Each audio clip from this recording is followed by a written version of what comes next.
ನೋಡಿ, ಇದೊಂದು ಮಂಗನ ಓಡಿಸುವಂತಹ ಸಾಧನವಾಗಿರ್ತದೆ.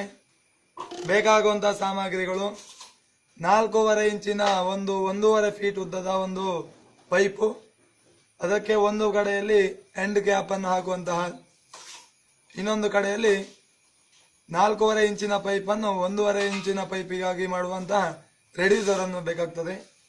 ಅದನ್ನು ಗಮ್ ಹಾಕಿ ಅಂಟಿಸಿಕೊಂಡು ಇದನ್ನ ಮಧ್ಯ ಭಾಗದಲ್ಲಿ ಒಂದು ರೆಗ್ಯುಲೇಟರ್, ಗ್ಯಾಸ್ ಹಚ್ಚುವಂತಹ ರೆಗ್ಯುಲೇಟರ್ ಉಂಟಲ್ವಾ, ಅದನ್ನು ತೆಗೆದುಕೊಂಡು 4.5 ಇಂಚಿನ ಪೈಪನ್ನು ಹೋಲ್ ಮಾಡಬೇಕು.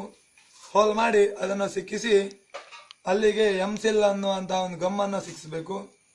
ತದನಂತರವಾಗಿ ಒಂದು ಪೇಪರ್ ಅನ್ನು ತೆಗೆದುಕೊಳ್ಳಬೇಕು, ಖಾಲಿ ಪೇಪರಿಗೆ ಒಂದು ಕಲ್ಲನ್ನು ಇಟ್ಟು ಹೀಗೆ ಇದೇ ರೀತಿಯಾಗಿ ಫೋಲ್ಡ್ ಮಾಡಿ ನಮ್ಮ ಈ 1.5 ಇಂಚಿನ ಪೈಪ್ ಉಂಟಲ್ವಾ ಅದಕ್ಕೆ ಒಂದು ಕಡೆ ಹೀಗೆ ಸಿಕ್ಕಿಸಬೇಕು.